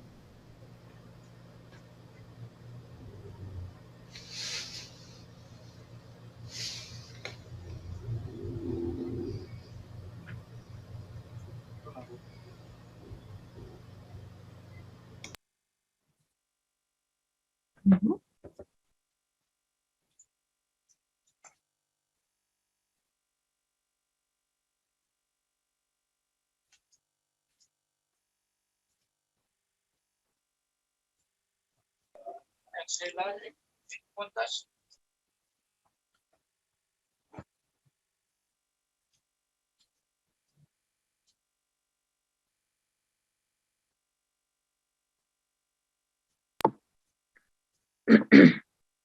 ¿Tienen alguna consulta más? Dicen una consultita, ¿nos puede aumentar el tiempo? Porque dice hasta las 7 nomás, no vamos a alcanzar, por favor. Y quería pedirle el material, por favor, de la plataforma, que lo suba lo más antes posible, más el video grabado del día de hoy, porque algunos no trabajamos el fin de semana y podemos hacer el día jueves y viernes las prácticas también hay que realizar, ¿no es cierto? Entonces yo le pediría, por favor, lo más antes posible los videos y también el material que usted ha dado cuando hemos pasado los cursos. Ya, pero todo está en la plataforma. El material del día de hoy, por favor. Ah, el video del día de hoy. Ya, le voy a pedir a Héctor que lo suba mañana temprano. Doctora, buenas noches. Buenas noches. Dos preguntas. La primera, usted decía que tenemos que cargar el video. En mi grupo, por ejemplo, somos 6 personas. ¿Los 6 vamos a cargar el video o uno del grupo va a cargar? No, solamente uno. Ya. Puede ser el jefe de grupo, el primero de la lista, el que ha elegido el tema. Ya. Y la segunda pregunta sería, dijo que tenemos 20 minutos. De esos 20 minutos, 12 serían del video y el resto preguntas, ¿o son 20 minutos del video y el resto preguntas? ¿Cuánto tiempo es su video? Estábamos estimando 12, 15 minutos porque estábamos pensando que tal vez va a haber un tiempo de preguntas, entonces no sabíamos si contemplaba o no contemplaba los 20 minutos, las preguntas que usted dijo que iba a realizar al grupo. No, los 20 minutos son para cada grupo, preguntas y exposición de video o del trabajo. Ya, entonces el video tendría que estar de unos menos de 20 minutos. Ah, ya. 15 perfecto. minutos, sí. Gracias, doctora. ¿Por qué? Bueno, ¿no hay ninguna consulta más? ¿Necesitan quedarse, que nos quedemos en plataforma o todo está claro? Una consulta, doctora. Sí, Andrea. En el caso de, bueno, nuestro grupo que nos ha tocado el ramo de transporte, para el tema, digamos, de la indemnización, vamos a aplicar solamente, justamente, por un porcentaje, ¿no? Porque no aplicaría, en nuestro caso no hay infraseguro, no hay sobreseguro, no hay valor de reposición a nuevo en lo que hemos elegido, digamos, ¿no? En la selección. Entonces, en transporte. Solamente estamos viendo un porcentaje de pérdida de la mercadería. Está bien, o sea, lo que hayan escogido está bien, pero en transporte puede aplicar infraseguro, por si acaso. ¿Ya? Pero no es, claro, pero en el caso que ustedes han escogido, no hay problema, de acuerdo, no se olviden que la aplicación tiene una suma asegurada. El asegurado tiene que demostrar que se estaba transportando la suma que ha declarado en la aplicación. Ese es el valor de la mercadería que se ha dañado. Primero tiene que ser el valor de la suma asegurada. Si no es, ya ahí pueden aplicar o infraseguro o sobreseguro. Ahora, para determinar el ajuste de pérdidas de la mercadería que se ha perdido, una vez que se ha determinado que la mercadería que se ha perdido coincide con la suma asegurada, también al realizar el ajuste de pérdidas por la mercadería que se ha perdido, ahí también pueden aplicar infraseguro o sobreseguro. ¿No? No solo es que se ha perdido la mercadería, porque el asegurado tiene que demostrar en un siniestro, primero, cuál era su suma asegurada. Segundo, que lo que ha declarado coincide con lo que estaba llevando. No solamente consiste en que él presente su relación de daños y que se le pague lo que está reclamando. La aseguradora tiene el derecho de solicitar toda la información. Yo he declarado en mi aplicación que en ese camión había una mercadería por el valor de $100,000. Perfecto. Tiene que presentar la documentación que acredite que esa mercadería que estaba llevando era por el valor de $100,000. Tiene que presentar esa documentación. Y en su resumen de costos, en su cuadro de costos, ahí va a detallar, ¿no? Se han perdido, de 1,000 cajas, se han perdido 100, por decir. Entonces, 100 cajas cuestan $15,000, me tienen que pagar $15,000. Pero, ¿qué pasa? ¿Qué pasa si al realizar el ajuste ustedes revisan que no estaba llevando los $100,000? Que la documentación que les ha presentado solamente refleja que habían cargado en ese camión un valor de $80,000. Ahí, ¿qué ya pueden ustedes aplicar? Infraseguro. Porque del cuadro de costos, del total de cuadro de costos, ahí pueden aplicar ustedes la fórmula. El total que les están reclamando por la suma asegurada y por el costo del siniestro. Ahí también se aplica infraseguro. No es que no pueda existir. Lo primero que tiene que demostrar el asegurado es que lo que estaba transportando corresponde a la suma asegurada declarada. Lo segundo que tiene que demostrar es las pérdidas que ha sufrido. Y de acuerdo a eso, ustedes verifican su ajuste de pérdidas, porque algunas pólizas contemplan impuestos. Normalmente no se deben pagar impuestos, porque la mercadería todavía no se ha vendido. Estaba en transporte, iba a llegar recién al asegurado. Hay algunas pólizas que sí aceptan impuestos. Entonces, todo depende de las condiciones de la póliza. Disculpe, doctora, un favor, hemos visto caso multirriesgo y seguro automotor, pero no hemos visto una liquidación de póliza de transporte. Como les había explicado, la liquidación de pólizas de transporte normalmente la hacen los ajustadores. Ahora les estoy dando las pautas. Ustedes se imaginan un cuadro de costos. No sé cómo han creado su siniestro, pero normalmente lo ven los ajustadores porque tienen que liquidar el cuadro de costos. No, yo tengo otro trabajo, yo le digo para conocer, o sea, ahorita hemos llevado el seguro automotor y la póliza de multirriesgo, pero no hemos hecho un ejercicio de póliza de transporte, porque a mí mi trabajo es otro, no es de póliza. Es lo que les acabo de explicar. En una póliza de transporte, ¿qué corresponde primero verificar? Si la aplicación declarada para ese transporte, para esa salida, para ese container, para ese camión, por donde se esté transportando, corresponde a la suma asegurada de los documentos que están presentando. Yo estoy declarando que estoy mandando una maquinaria con un valor, con una suma asegurada de $100,000. Solo tengo que pagar el transporte, ¿no? Entonces, estoy declarando que mi máquina vale $100,000. Eso estoy declarando, que vale $100,000. Cuando ocurre el siniestro, el camión se ha volcado y mi máquina se ha dañado.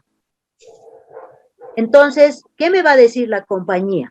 Señor, usted ha declarado que su máquina vale $100,000. por eso ha pagado la prima. Sí, perfecto. Presénteme su documentación que acredite que esa su máquina vale $100,000. Perfecto, yo presentaré ¿qué? Mi factura de compra, qué es lo que acredita que esa mi maquinaria vale $100,000. Si realmente vale $100,000 y luego de la evaluación del ajustador dice que la máquina se ha dañado de tal forma que el costo de reparación es una pérdida total, hemos dicho, ¿no ve? La reparación, la reposición o la indemnización. En transporte, si se dañan las mercaderías, no voy a reponer las mercaderías. Entonces ahí solamente iría por la indemnización, porque tampoco las voy a reparar. Si son shampoos, si son máquinas de afeitar, todo depende del tipo de mercadería que esté llevando. Pero si es una maquinaria, como es este caso, de pronto sí puedo reparar. Entonces voy a cotizar. Si el costo de la reparación me da del 75% o más, le diré al señor asegurado, cotizado, su maquinaria se va a declarar pérdida total porque por lo que le voy a pagar los $100,000 de acuerdo al valor comercial, a la suma que usted ha declarado y me quedo con el recupero. A eso se refiere un ajuste de pérdidas. Si se ha perdido mercadería, estoy transportando una mercadería por un valor de $50,000. ¿Qué es su mercadería, señor asegurado? Mi mercadería son bolsas de leche. Perfecto, entonces está transportando 50 bolsas de leche de 5 kilos cada una, que así nos cuesta $50,000, estamos presumiendo, ¿ya? Ok. Resulta que en el transcurso el camión se vuelca, se entra a un río y se pierde todo. Ahí no va a haber recupero, de pronto hasta el camión se ha perdido, el medio transportador y toda la mercadería. ¿Qué corresponde? Señor asegurado, presénteme informe de tránsito que acredite que ha ocurrido el hecho de tránsito. Presénteme el valor, los respaldos que acrediten el costo de la mercadería que usted estaba transportando. Entonces yo tendré que presentar toda la documentación que involucre a ese transporte de la mercadería. Y con eso presento un cuadro de costos, de acuerdo a las condiciones de la póliza.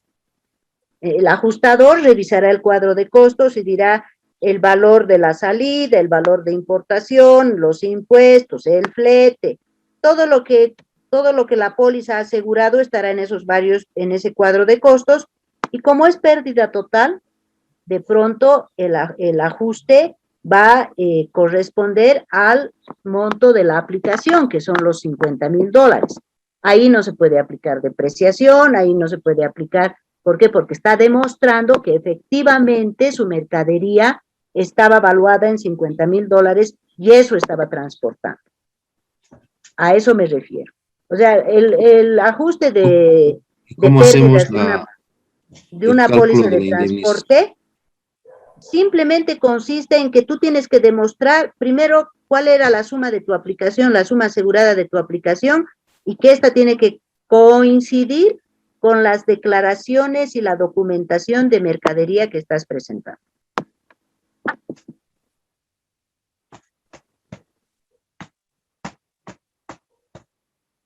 Doctora, disculpe, también me queda duda en cómo se hace el cálculo de indemnización en accidentes personales. Ya, les había dicho que en accidentes personales existen 3 coberturas, ¿no? Gastos médicos, invalidez permanente o parcial y por fallecimiento. Normalmente la suma asegurada de fallecimiento e invalidez es la misma y de gastos médicos es un poco menor. ¿Cómo se liquida cuando se afecta la cobertura de gastos médicos? De acuerdo a la póliza contratada, puede ser abierta o puede ser cerrada. ¿Cuándo es abierta? cuando el asegurado puede acudir a cualquier médico, a cualquier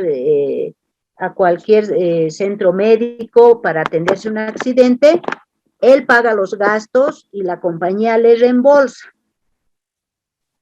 Cuando es cerrada, cuando el asegurado solo puede acudir a las clínicas o centros médicos de convenio que tenga para atención de este tipo de eventos. Entonces, en estos casos, es la compañía la que paga directamente. Así se liquida gastos médicos. ¿Qué pasa cuando es una invalidez permanente o parcial? La compañía le pide al asegurado que debe presentar un dictamen. Ese dictamen lo puede dar el Instituto de Seguridad Ocupacional o lo puede dar un médico que está registrado en la APS, que es un médico que hace calificaciones de invalidez en caso de que sea permanente o parcial. Para la compañía solo es pertinente el informe que diga que el asegurado tiene invalidez permanente o tiene invalidez parcial en uno de los miembros donde haya sufrido un accidente. Entonces, cuando ustedes reciben ese dictamen, ¿qué tienen que hacer? Por ejemplo, cada póliza de accidentes tiene una tabla en su condicionado general, donde nos dice cómo tenemos que liquidar en caso de invalidez permanente, total o parcial. Y hace una descripción de caso por caso. Por ejemplo, refiere fractura incurable de la columna vertebral, que determinare la invalidez permanente del accidentado. Y en su tabla establece el 100%. ¿Eso qué refiere? Que de la suma asegurada para esa cobertura, si el dictamen establece que tiene una invalidez permanente a causa de ese accidente que le ha causado en la columna vertebral ese daño, la compañía, por decir, la póliza de accidentes tiene para fallecimiento 20,000, para invalidez permanente o parcial $20,000. Entonces, la compañía le hace la liquidación por el 100%. Eso equivale a pagar los $20,000. Con ese dictamen que le entrega o el Instituto de Seguridad Ocupacional o un médico calificador que está registrado en la APS. Y así sucesivamente, la tabla de accidentes personales nos va dando las pautas de cómo tenemos que liquidar los diferentes grados de invalidez. Habla de pérdida total de ambos ojos, de la vista, habla de pérdida de los dos brazos o de ambas manos. Entonces, esa tabla tienen todas las pólizas de accidentes personales, todas las pólizas, porque con esa tabla se rigen las compañías para pagar accidentes personales y están registradas en la APS. Cuando se trata de invalidez permanente parcial, igual hace una diferenciación. Entonces ya habla, por ejemplo, establece en su tabla miembros superiores y dice pérdida de un brazo arriba del codo. El dictamen de calificación les va a decir, el asegurado ha sufrido un accidente o el accidentado ha tenido un accidente a cuya consecuencia ha perdido o le han amputado el brazo a partir del codo, o sea, describe las circunstancias el dictamen, a raíz de lo cual se determina que tiene una invalidez parcial, porque solamente ha sido un brazo, y solamente ha sido una parte, no ha sido todo el brazo. Entonces, en ese caso, la tabla establece para el brazo derecho un porcentaje y para el brazo izquierdo un porcentaje. Y nosotros, ¿qué tenemos que hacer? Aplicar al capital asegurado ese porcentaje. En este caso, la suma asegurada, les he dicho que era 20,000. Si para la pérdida de un brazo arriba del codo, la suma asegurada es 20,000 y el porcentaje de pérdida para el brazo izquierdo es del 60%, tenemos que pagar el 60% de 20,000. Ese es el ajuste que se hace. Ahora, ¿qué pasará? Porque estas tablas no lo dicen y lógicamente no se han renovado, pero ya se establecen en las condiciones particulares. ¿Qué pasará si la persona era zurda? Porque todas estas tablas están diseñadas con un mayor porcentaje porque la mayoría de las personas son diestras. Pero ¿qué pasará si esta persona fuera zurda? Tanto en el miembro superior se considera como su brazo relevante, su brazo importante era el zurdo, entonces se toma el mayor porcentaje para ese cálculo, como si fuera diestro. Es la única diferencia que existe. Lo mismo si fuera por el pie. De pronto, como era zurdo, utilizaba con mayor recurrencia el pie izquierdo. Entonces, se toma como en la tabla del porcentaje, como si fuera diestro, en caso de que la persona accidentada hubiera sido, utilizara con mayor recurrencia el lado izquierdo. Todas las pólizas tienen esas tablas de liquidación de acuerdo a la pérdida parcial o permanente de un miembro. Y de esa forma se ajusta. En caso de fallecimiento, solamente se paga hasta la suma asegurada. ¿Se toma en cuenta el rubro del accidentado? Por ejemplo, si es un futbolista y pierde un pie. Depende de cómo ha sido el examen, el dictamen que determina la invalidez permanente o parcial y el tipo de póliza. Si el asegurado ha tomado esa póliza declarando que era futbolista, entonces sí se va a tomar en cuenta. Pero en estos casos de pólizas de accidentes que son normales, o sea, que no son específicas para una profesión, simplemente se toma en cuenta que si es pérdida parcial o pérdida total, y en caso de que sea zurdo, se paga el mayor porcentaje por la pérdida del miembro que haya tenido. Entonces, doctora, si hay una suma asegurada, como usted dijo, de 20,000, y el brazo derecho 60%, directamente se aplica el 60% de 20,000. Exacto. Conforme el dictamen de invalidez, porque no se olviden que ese es un documento que les va a determinar si es pérdida parcial y si es pérdida total y qué tipo de invalidez tiene. Por brazo, por pierna. Ahora, ¿qué pasa si tuviera invalidez de brazo y de pierna? Y eso lo dice el dictamen. Se suman los porcentajes, pero de ninguna manera puede exceder el 100% de la suma asegurada. En caso de que al sumar los porcentajes excediera, ¿qué tendrían que hacer? ¿Cuál es nuestra responsabilidad máxima como compañía? La suma asegurada. La suma asegurada. Ahí ya no tendríamos que hacer ningún cálculo. Si se ha perdido el brazo, ha perdido el pie, se ha quedado sordo de un oído, entonces se suma eso y excede el 100%, tenemos que pagarle la suma asegurada.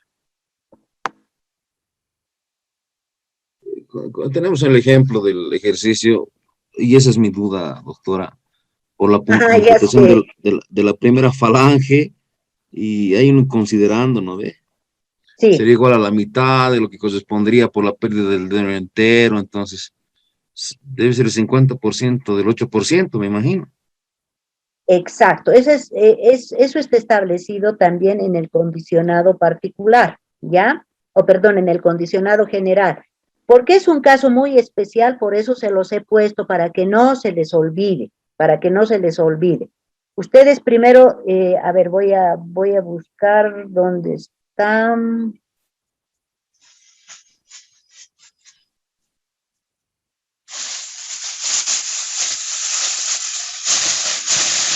Establece, ¿no?, que en caso de pérdida de un dedo hay que primero tienen que calcular, no encuentro el ejercicio.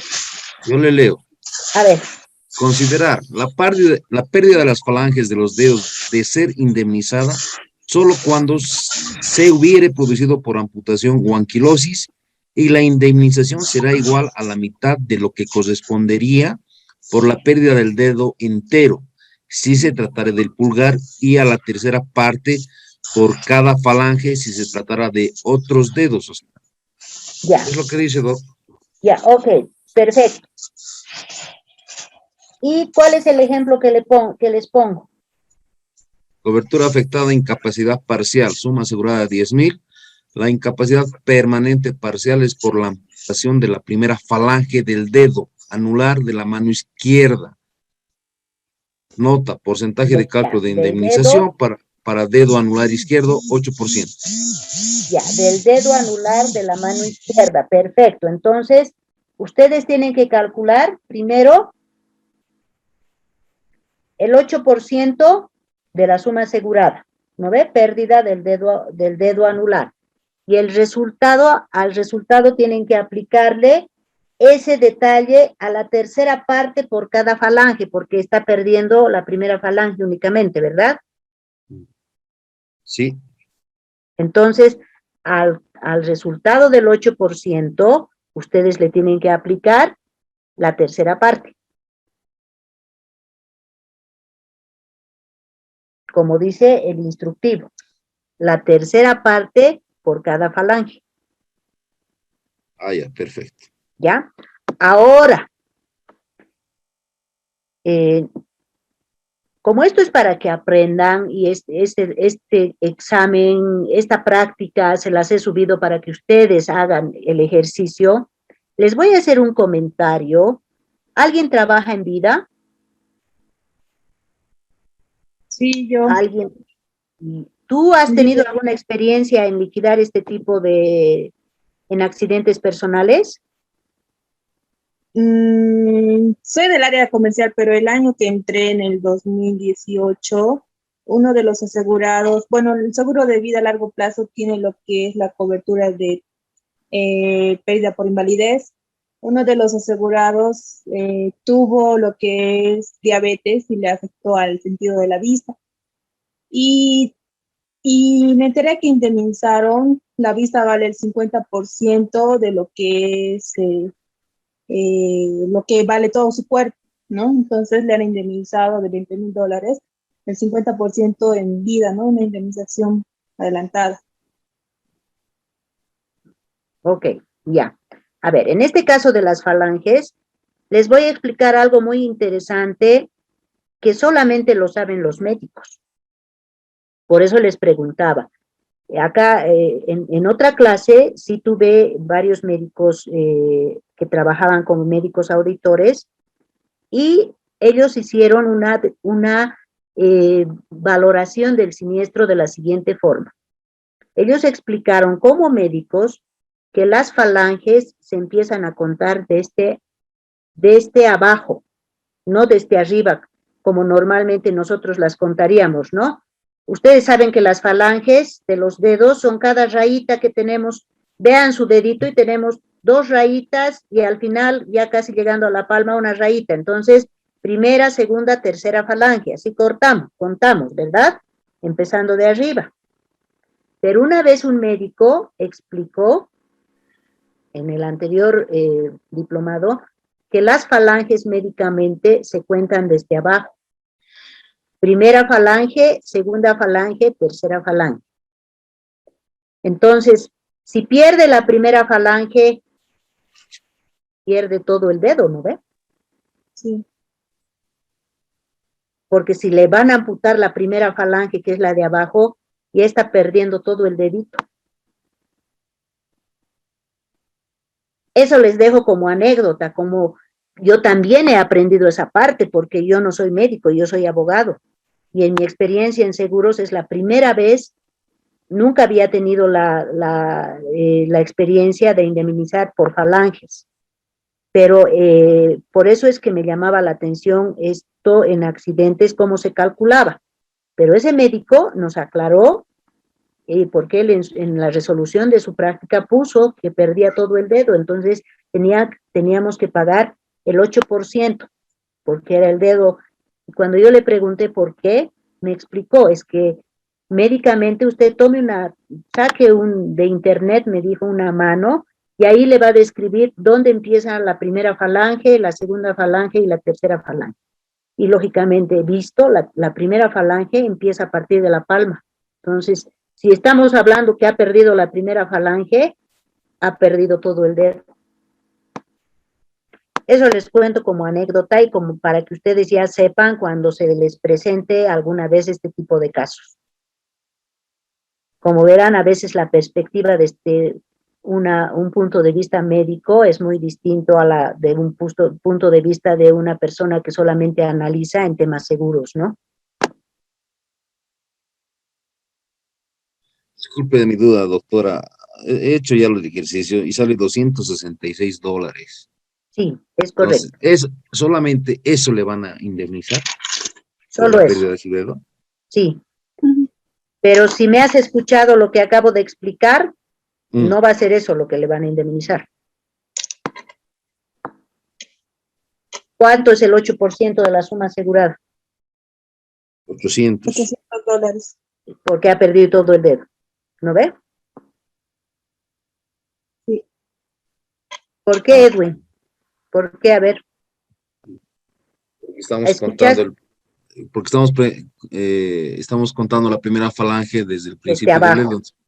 Sí, prácticamente entonces le vamos a pagar $800. Prácticamente ha perdido todo el dedo. Exacto. Perfecto. ¿Ya? Estamos entendiendo al revés, entonces. Claro, o sea, cómo es interesante este tipo de compartir experiencias, por eso les digo, ¿no? Desde el punto de vista de un médico auditor, que nos ha explicado perfectamente cómo se computa, cómo se cuentan las falanges. Bueno, nosotros que no sabemos de temas médicos, contamos las falanges, sí, 3, pero de acuerdo a nuestra conveniencia desde arriba, ¿no ve? Primera, segunda, tercera.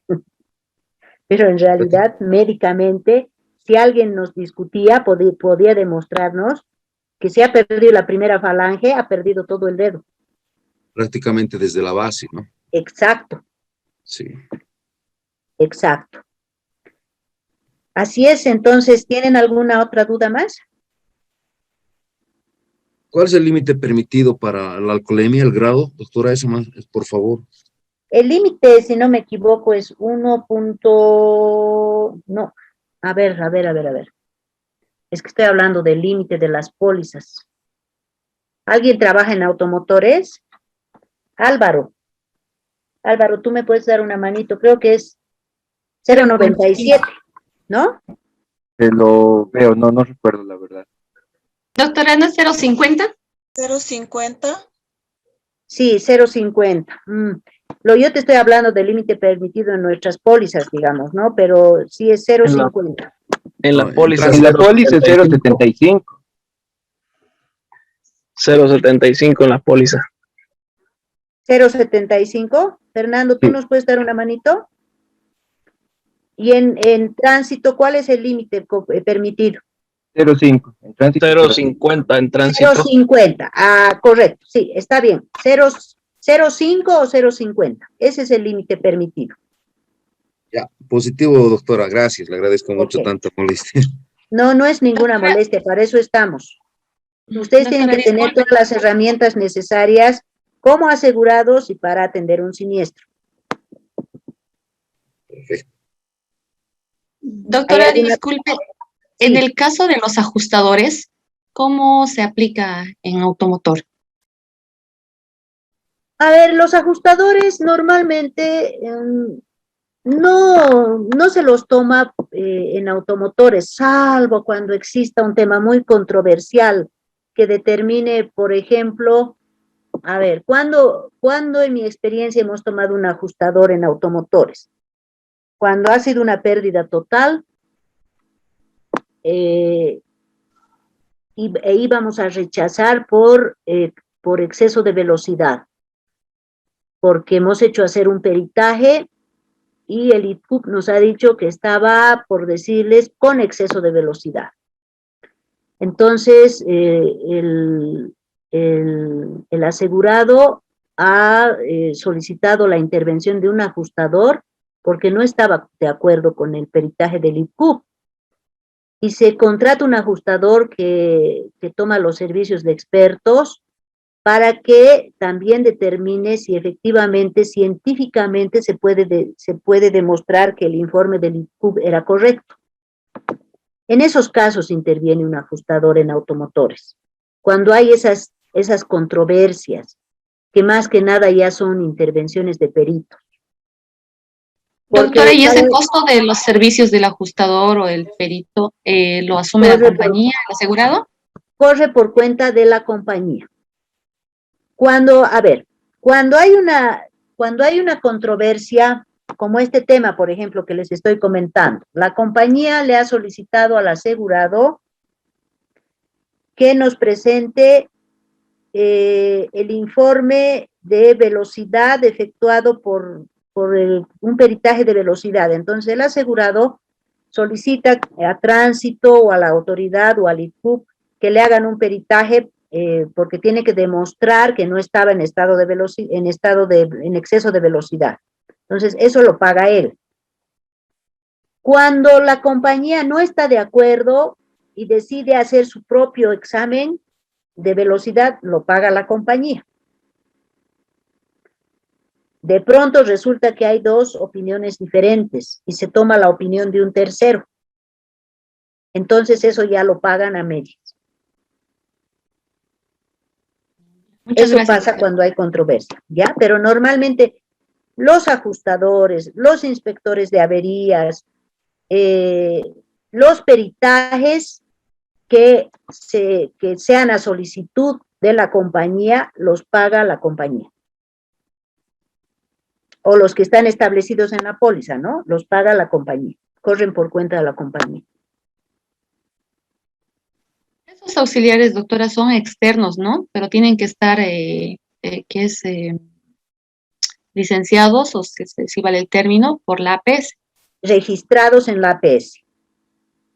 Tienen todos los auxiliares de seguros, los intermediarios, los médicos, calificadores, los evaluadores, los peritos tienen que estar registrados en la APS.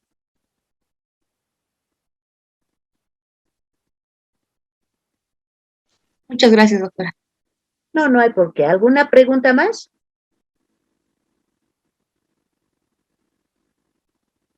Bueno, los dejo descansar. Mañana nos vemos. Voy a hablar con Héctor para que les amplíe hasta las 7:30, para que puedan subir sus trabajos. ¿Y qué más necesita?